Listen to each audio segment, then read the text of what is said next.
안녕하세요. 오늘의 데일리 뉴스레터에 오신 것을 환영합니다. 1. 한국의 현명한 선택과 성과. 2. 중국 조선업 참사.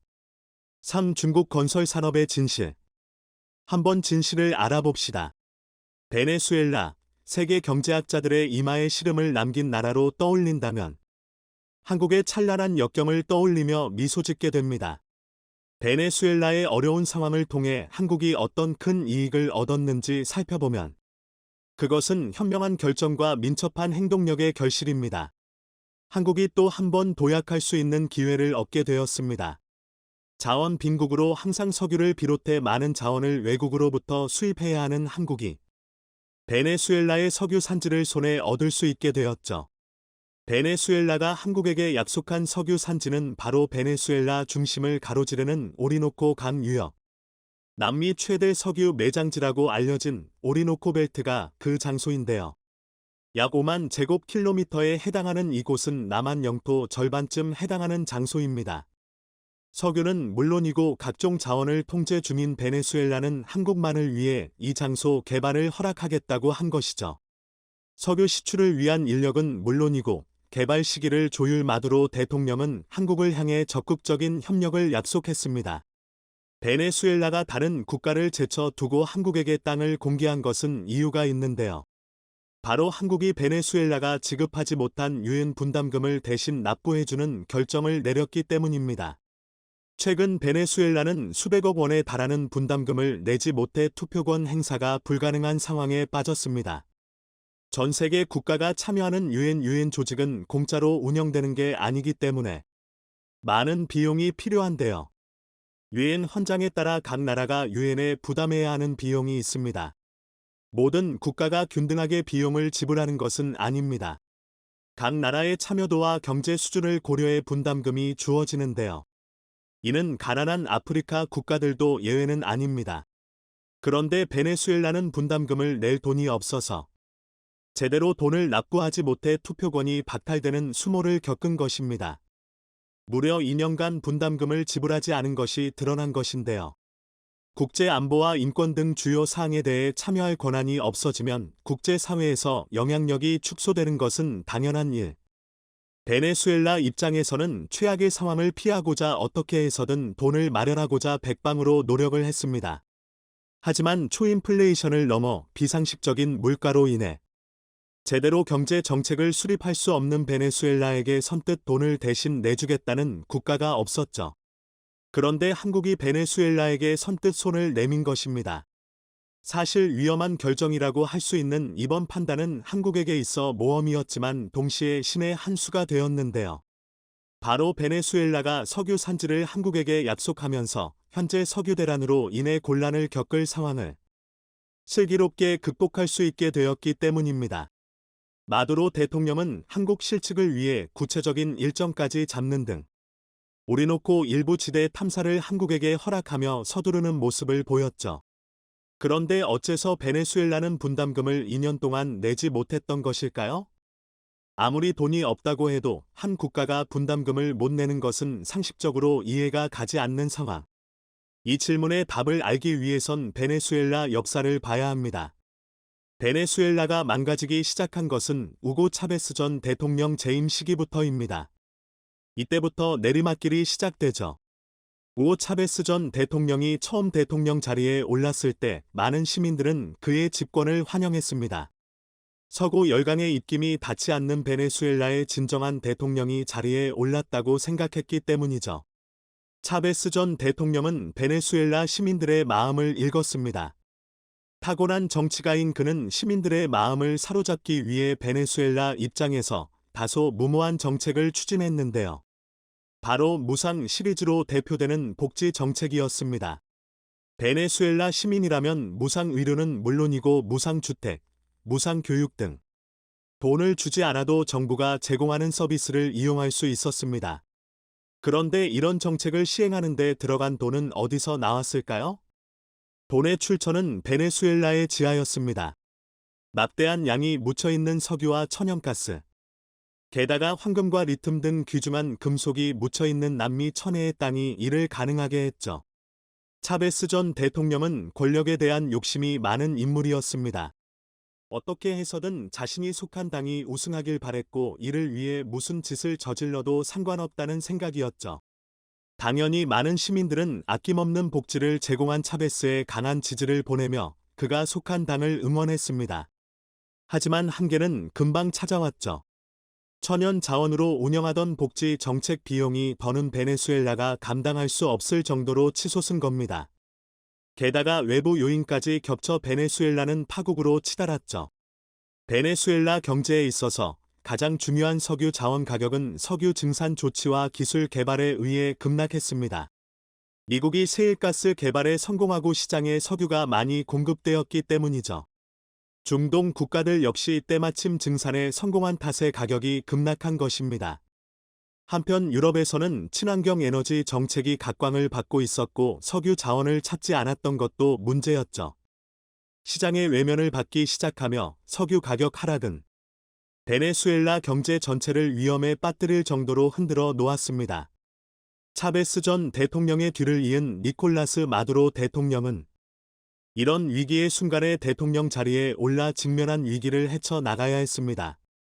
인플레이션이 감당할 수 없을 정도로 올라갔고 급한 대로 다른 국가의 차관을 빌렸지만 이를 갚을 수단도 변변치 않은 상황.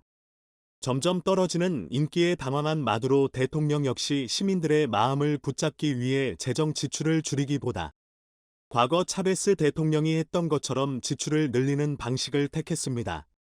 상황은 더욱 악화되었고 베네수엘라 경제는 현대 경제학 이론이 설명할 수 없을 정도로 막장으로 치달았습니다. 한 해 약 8만% 물가 상승이라는 믿기 힘들 정도로 엄청난 일이 벌어졌을 정도죠. 그 이후 2022년까지 베네수엘라 화폐 가치는 회복을 하지 못했습니다. 석유가 넘쳐 흘러 돈을 받지 않았던 베네수엘라는 오히려 미국으로부터 석유를 수입해야 할 정도로 자원까지 바닥난 상태가 되었죠. 차관을 빌려 빚을 갚는데 썼던 것도 부메랑으로 돌아와 국가 경제에 큰 타격을 주었죠. 당연히 유엔 분담금 지불은 요원한 일이었습니다. 그런데 이 위기 상황에서 한국이 선뜻 손을 내민 것입니다. 마두로 대통령은 한국에게 보답할 수밖에 없는 입장이죠. 한화로 473억 원을 한국이 지불한 대신 몇 조 원에 달하는 막대한 석유 개발권을 얻게 되었죠. 여기서 드는 궁금증이 있는데요. 어떻게 한국은 분담금을 베네수엘라 대신 납부할 생각을 하게 된 것일까요? 한국이 이러한 시도를 할 수 있었던 것은 아이러니컬하게도 러시아 우크라이나 전쟁 때문이었습니다. 러시아의 천연가스와 석유를 수입하던 유럽 국가들이 어려움을 겪고 있는 것을 보고 한국이 석유의 중요성을 다시 깨닫게 된 것인데요. 세계 석유 생산량의 약 10%에 해당하는 양을 러시아가 공급하고 있는 상황에서 갑자기 수출 제재가 걸리고 러시아 석유를 공급받지 못하게 되자 미국을 비롯해 많은 국가들이 증산할 수 있는 다른 곳을 찾아야 했죠. 미국이 가장 먼저 접촉한 곳이 베네수엘라였습니다. 미 백악관과 국무부 관계자들은 베네수엘라 수도 카라카스에서 베네수엘라 관료들과 회동을 가지고 긴급 증산을 논의했는데요. 러시아산 원유를 대체할 국가로 미국이 베네수엘라를 점 찍은 것입니다. 한국이 베네수엘라의 가치를 눈치챈 것은 이 시점 이후였죠. 마침 경제 위기를 겪고 있는 베네수엘라의 어려움을 한국이 해결해준다면 이득을 얻을 수 있을 것이라 전망하고 빠르게 움직인 것입니다. 그 결과는 대박이었습니다. K-팝을 비롯해 한류가 남미 전역에서 유행하면서 한국에 대한 사람들의 신뢰가 높아졌던 것도 영향을 미쳤는데요.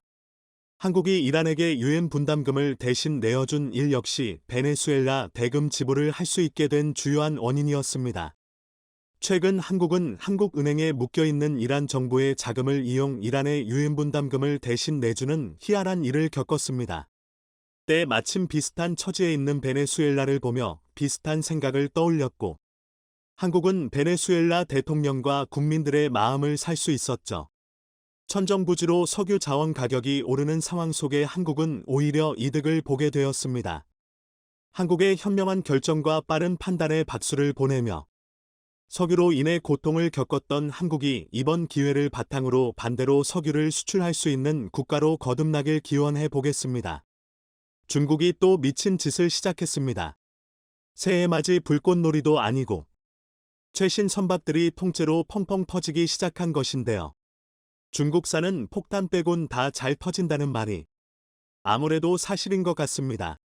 그런데 얼마 전 서해 인근에서의 일주일 간격으로 중국 배들이 일제히 터져나가기 시작하자 중국 조선업계의 비상등이 켜졌습니다. 그리고 반대로 한국에는 의외로 쏠쏠한 반사이익이 점쳐지고 있는데요. 최근 세계 시장 경제에서는 신뢰가 가장 핵심적인 키워드로 여겨지고 있습니다. 거대 계약으로 엄청난 금액이 오가는 만큼 이는 어찌 보면 당연한 이야기인데요. 신속한 납기, 높은 품질을 자랑하며 세계 시장에서 두각을 나타내는 한국만 보더라도 신뢰가 국제사회에서 얼마나 중요한지는 자명합니다. 그런데 정말 한국과 대조적인 노선을 걷는 나라가 있습니다. 바로 중국인데요. 중국은 시종일관 자본력과 인력을 앞세워 시장 장막을 위해 노력해왔습니다. 그리고 단기적으로 봤을 때 이는 꽤 훌륭한 전략이었는데요. 실제로 얼마 전 영국 조선해운시황 전문기관인 클락슨 리서치가 믿기 힘든 통계 자료들 공개해 그것은 중국 조선소들이 한국의 조선소를 제치고 수주 1위를 달성했다는 내용이었는데요. 한국 조선업계의 지난해 수주 실적은 289척 1,627만 CGT로 전 세계 말주 물량의 38%를 차지하며 2018년에 기록한 38% 미후 최대 수주 점유율을 기록했지만 중국이 멈청난 자본력을 앞세워 한 해 728척 2,082만 CGT를 수주하며 점유율 48%로 수주 1위에 올랐습니다.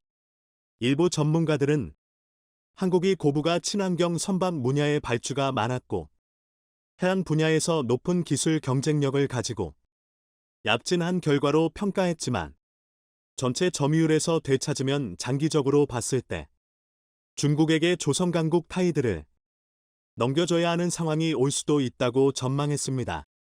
그런데 얼마 전부터 맹렬한 중국의 기세가 꺾이면서 대반전 상황이 시작됐습니다. 중국 조선소가 부족한 기술력으로 세계 시장에서 점유율만 가져오고자 값싸고 문제가 많은 배들을 붕어빵처럼 찍어내는 바람에 여기저기서 문제가 터지기 시작한 것인데요. 얼마 전 서해 한반도 인근 앞바다에서 중국 유조선의 폭발 사고가 발생했었죠. 그런데 일주말 만에 태국에서 중국이 만든 유조선이 또다시 폭발하는 사고가 발생했습니다. 중국 관영 매체 보도에 따르면 개에는 16명의 선원이 탑승했으며 뚝발로 최소 3명이 운명을 달리했을 정도로 사고 규모가 컸는데요. 폭발로 인해 7명이 실종됐고 5명이 다쳐 병원으로 이송되었다고 합니다. 이에 중국 선박을 구매한 선사들의 신음이 멈추지 않고 있는데요. 태국 유명 매체 방콕 포스트는 방콕에서 남서쪽으로 약 80km 떨어진 사무송크람주 무망 지역 맥글롱강 어귀에 정박 중이던 유조선에서 강력한 폭발음과 함께 배에 부서진 파편들이 주변으로 날아갔다고 밝히며 충격을 금치 못했습니다. 현장에 있던 항구 인부의 말에 따르면 마치 배에서 핵폭탄이 터진 듯했다고 당시들 설명했는데요. 해당 사고로 운명을 달리한 중국 선원이 500m나 떨어진 곳에서 발견됐을 정도로 그 쪽발의 위력은 대단했습니다. 또한 반경수 킬로미터 지역에서도 중국 유조선의 폭발음이 들렸고 시커먼 연기가 치솟았으며 사고 항구 인근 주택들의 유리창이 깨지는 이 사고로 인해 태국 소방차 4대, 소방점 2척 등이 출동해 진화에 나섰으며 태국 소방당국은 약 3시간 만에 가까스로 진화에 성공했습니다. 사고를 당한 중국 선박의 재화 중량 톤수는 무려 6,500톤이었으며 정기적인 유지 보수 작업 중이었던 것으로 밝혔는데요. 태국 소방당국은 이번 화재 원인에 대해 선체를 수리하기 위해 용접 작업을 수행하는 동안 누유된 연료에 불꽃이 튀면서 폭발한 것으로 추정했습니다. 그런데 해당 소식을 접한 전문가들은 경악을 금치 못했습니다. 선박에서 폭발을 일으킬 정도로 많은 양의 연료와 유증기가 샌다는 것은 사실상 유조선이라 부르기 민망할 정도이며 차라리 폭탄이라고 해야 할 정도이기 때문인데요. 해당 사건은 외신들이 집중 조명하며 중국 조선 기술이 얼마나 낮은가를 보여주는 사례가 됐습니다. 그런데 정작 중국 언론 매체들은 태국에서 발생한 유조선 사고에 대해 국적과 선사, 건조한 조선소에 대한 정보를 일절 차단하는 등 치졸한 술수로 사고 원인을 회피하려 하고 있습니다. 태국 현지 언론과 해외 언론에 따르면 이번에 사고가 난 배의 이름은 스무스시 22분이었는데요. 태국의 한 선사가 구입해 유조선 사업을 운영해 왔다고 밝혔습니다. 그런데 사실을 좀 더 파헤쳐 보니 충격적인 결과가 나왔는데요. 해남 선사가 구입하기 전 유조선의 이름은 참신 1호로 중국 푸젠성의 조선소에서 2018년 10월에 건조된, 그런데 더 가관인 건 따로 있었습니다. 해당 사고 이후 태국 선사 측에서는 피해 복구를 위한 보험금을 수령하려 했는데요. 국제해사기구 IMO에서 태국 사고 유조선의 IMO 번호를 돌연 취소해버렸습니다. 취소 사유는 더 가관인데요. 사고 선박의 설명이 잘못돼 고유식별 번호가 잘못 발급됐다는 것입니다. 사고 선박은 중국 기업이 태국 선사에 팔 때 2018년에 건조된 선박이라고 했지만 조사 결과 1986년에 건조된 고령의 선박으로 밝혀졌는데요. 즉, 중국이 태국 선사에 비싸게 팔 심산으로 문서를 위조해 완전히 신형 선박 것처럼 사기를 친 것입니다. 더군다나 2021년 유엔 안전보장이사회 보고서에 따르면 중국에서 만들어진 그 선박은 신원 세탁 사기에 연루된 것으로 밝혀졌는데요. 결국 이번 사고를 통해 그 실마리가 드러나 발각된 것이죠. 중국의 이런 사기 행각들이 수면 위로 올라오면서 현재 거래되고 있는 중국의 신형 선박들이 사실 구형 선박일 가능성이 높다고 조사 당국은 밝히고 있는데요. 특히 중국에서 도입한 선박들이 유럽 바다 위에서 말썽을 많이 일으키는 것만 보더라도 조사 당국의 주장에 힘을 보태주고 있는 상황입니다. 그런데 상황이 이렇게 되자 자본력과 인력을 통한 저가 수주로 해운 시장을 장악하던 중국 조선업계가 전 세계의 외면을 받기 시작했습니다. 해외 선사들은 그동안 싼 맛에 쓰다 버릴 요량으로 중국산 선박을 구매해왔지만 반복적인 사고로 인명피해까지 발생시키는 중국 선박을 더 이상 구매하지 말아야 한다는 기조가 생겨나고 있는 상황입니다. 실제로 해당 사고를 기점으로 중국산 중고선의 거래 성사율이 12%에서 4%까지 급감하며 해외 선사들의 입장을 대변하기도 했는데요. 반대로 주목을 받게 된 건 한국 중고선 시장이었습니다. 기존에도 중국산 중고선은 한국산 중고선에 비해 연비 성능이 크게 떨어지는 것으로 알려져 있었는데요. 품질에서도 많은 결함을 보이기 시작하자 특단의 결단을 내린 것이었습니다. 그런데 문제는 이런 기조가 비단 중고선 시장뿐만이 아니라 신규 선박 발주에도 영향을 미친다는 것입니다.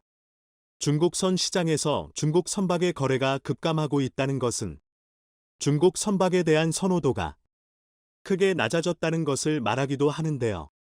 중국에 발주한 선박에 대한 계약 취소를 하는 선주들이 모죽순 생겨나고 있는 상황입니다. 실제로 중국의 최대 민간 조선소인 명성조선 역시 선박의 계약 해지가 급증했는데요. 최근 계약 해지 건만 29척에 육박하며 이후에도 추가 수주가 전혀 들어오지 않는 상황입니다. 명성조선의 뒤를 잇는 양쯔장조선 역시 이미 14척의 벌크선이 계약 해지되었으며 해남 직원들은 추가 계약 해지를 막기 위해 고군분투하고 있는 것으로 알려졌습니다. 중국이 그렇게 자랑하는 내수 시장으로 선박을 돌리면 되지 않느냐고 생각하실 수도 있지만 내수용 선박 또한 상황은 마찬가지입니다. 그들의 사기 행각은 외국인 내국인을 가리지 않기 때문인데요. 얼마 전 중국 산둥성 앞바다에서도 유조선 한 척이 서대한 폭발을 일으키며 명예 인명피해를 발생시켰습니다. 더욱이 해당 유조선은 충돌이나 좌초로 인한 폭발이 아니었기에 앞서 언급했던 사고와 마찬가지로 기술적인 문제로 발생한 유조선 자체의 문제로 기술 발전을 등한시하던 중국 선박업계의 몰락이 선명하게 그려지는 대목입니다. 구멍 송송 뚫린 기술력으로 이제 바다 한가운데서 불꽃놀이를 시작한 차이나와 한국과의 격차는 더 이상 좁혀지지 않을 정도로 차이나게 될 것이 분명합니다. 중국은 1대1로 사업을 통해 자신들의 건설 기술이 세계 최고라고 홍보해 왔습니다. 그런데 실상은 전혀 그렇지 않았습니다. 최근 100년을 견딘다고 장담하던 중국의 한 해저 터널이 개통 보름 만에 물바다가 대세계적인 망신을 당했습니다. 지난 16일 오전 8시 32분 중국 다롄의 해저 터널에서 터널 바닥에 물이 고이고 있다는 신고가 접수됐습니다. 한 영상에는 터널 천장에서 물이 쏟아지는 장면과 차들이 비상 깜빡이를 켜고 서행하는 모습이 담겨 있었습니다. 또 터널 측면에서 물이 새는 영상과 운전자가 터널 내부에서 차량을 후진하는 영상도 올라왔습니다. 이 사건은 중국 소설미디어 웨이보에도 올라왔고 터널 내부 도로에 물이 차면서 차량 통행에 어려움을 겪는 영상들이 여러 건 게시됐습니다. 이 영상을 본 중국인들은 찹사인 개통한 지 보름밖에 안 된 터널에서 물이 새는 것을 이해할 수 없다며 안전성에 의문을 제기했고 다급해진 이 해저 터널의 운영사는 터널 일부 구간에 물이 고였지만 오전 10시쯤 긴급보수 작업을 마무리했다고 밝혔습니다. 다롄시 공항국도 소방밸브에서 물이 샌 것일 뿐 터널에는 문제가 없다고 주장했습니다. 터널 자체에서 물이 샌 것이 아니라 보조도로에 있는 소방밸브에서 물이 샌 것이라며 해저 터널과는 아무런 관계도 없다고 둘러댔는데요. 상식적으로 소방밸브에서 물이 샜는데 터널이 잠긴다는 것은 이해하기 어렵습니다. 또한 아무리 백보양보해서 이 말을 믿는다 해도 개통 보름 만에 그것도 출근 시간대에 물바다를 만든 책임을 면할 수는 없습니다.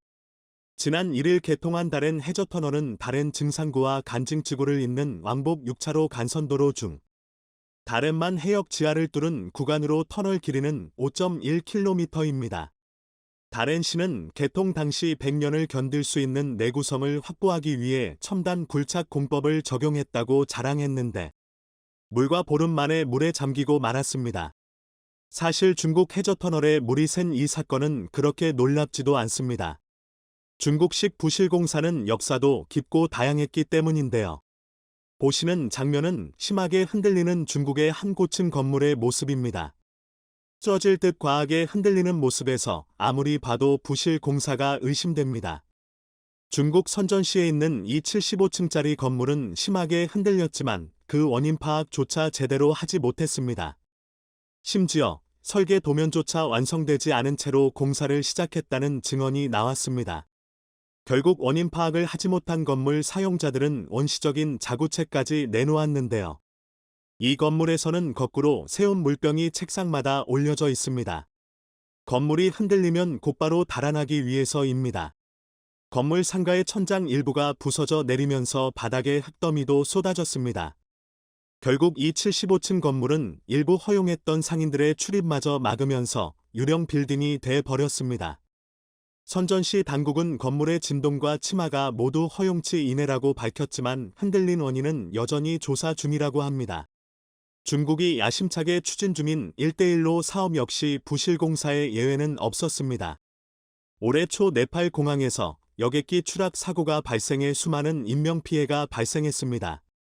외신들은 일제히 여객기 추락 사고가 난 포카라 국제공항은 중국의 1대1로 프로젝트를 통해 건설됐으며 개통한 지 15일 만에 60여 명이 넘는 인사사고가 발생했다는 사실은 이 공항이 부실 공사가 있었던 게 아니냐는 의혹을 낳고 있다고 전했습니다.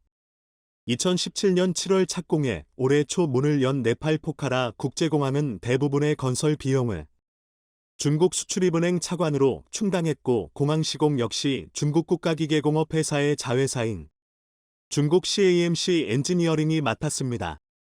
이도 일간 더 타임스 오브 인디아는 네팔 매체를 인용해 네팔 정부가 중국으로부터 공항 건설 비용으로 차관 약 2,600억 원을 받았다고 전했습니다.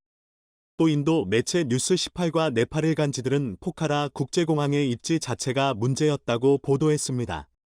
이미 개항 전부터 공항 부지 인근에 있는 매립지가 맹금류를 유인하기 때문에 비행기를 조종하기에 위험한 지역이라는 주장이 제기됐지만 매립지를 옮기지 않고 무리하게 개항을 했다가 그만 이런 추락 사고가 발생했다는 것입니다. 우연이겠지만 다렌시의 해저터널처럼 이 공항 역시 문을 연 지 불과 보름 만에 사고가 났습니다. 중국이 지원한 1대1로 사업은 세계 곳곳에서 부실공사로 균열이 가거나 결함이 발견돼 민폐를 끼치고 있습니다.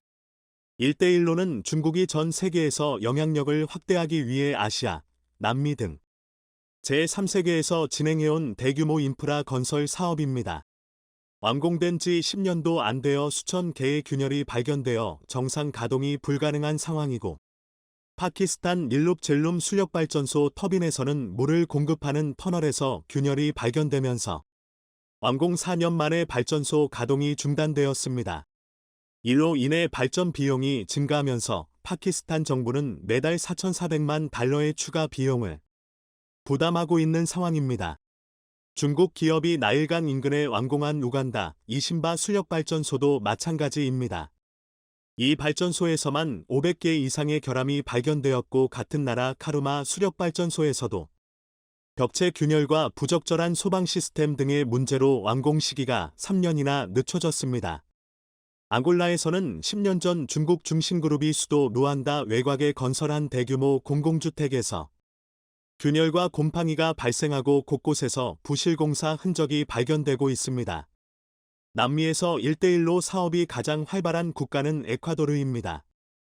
에콰도르는 국가 채무물이행 선언 이후 공공지출 자금 조달을 위해 중국에서 거액의 차관을 들여오기 시작했고 코레아 전 정권은 27억 달러의 건설비 중 85%를 중국개발은행에서 이율 6.9%를 빌리고 중국 수전에 공사를 맡겨 수력발전소를 건설했습니다. 하지만 완공된 지 10년 만에 균열과 결함으로 가동이 중단되었습니다. 에콰도르 입장에서 빚을 내서 발전소를 지었는데 10년밖에 사용할 수 없다니 어이가 없을 것 같은데요.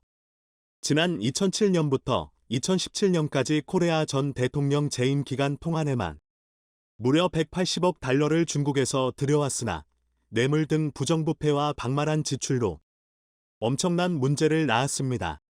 또한 2019년 에콰도르 회계감사원 자료에 따르면 중국 업체가 지은 학교 200곳을 조사한 결과 57%가 당초 일정보다 늦게 완공되었고 일부 학교에서는 기초 공사에 문제가 있거나 교실 바닥이 기울고 K물이 노출되는 등의 결함이 발생한 것으로 드러나기도 했습니다.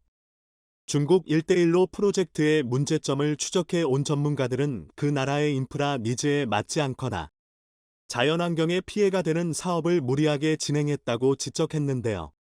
환경 파괴는 물론 부실공사로 인해 핵심 인프라가 붕괴 위기에 놓였을 뿐만 아니라 앞으로 발생이 예상되는 수많은 결함을 해결하는 과정에 추가 비용이 들어가면서 해당 나라의 재정 부담을 더욱 늘리는 사례도 부지기수였습니다. 차라리 건설을 안 하는 게 나을 뻔했던 것입니다.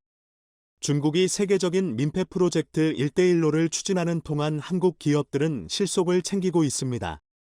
HD 현대건설기계, 현대건설 등 국내 건설기계 3사는 깜짝 실적을 냈고 국내 건설 경기의 부진을 미국 수출 호조로 반전시켰습니다. 특히 50년 만에 미국 건설 경기 호황으로 두산밥켓은 지난 1분기 영업이익이 전년 동기 대비 90.2%나 늘었습니다. 한국과 중국의 건설 경기가 부진했지만 미국 매출이 호조를 보인 게 깜짝 실적을 올린 원인이었습니다.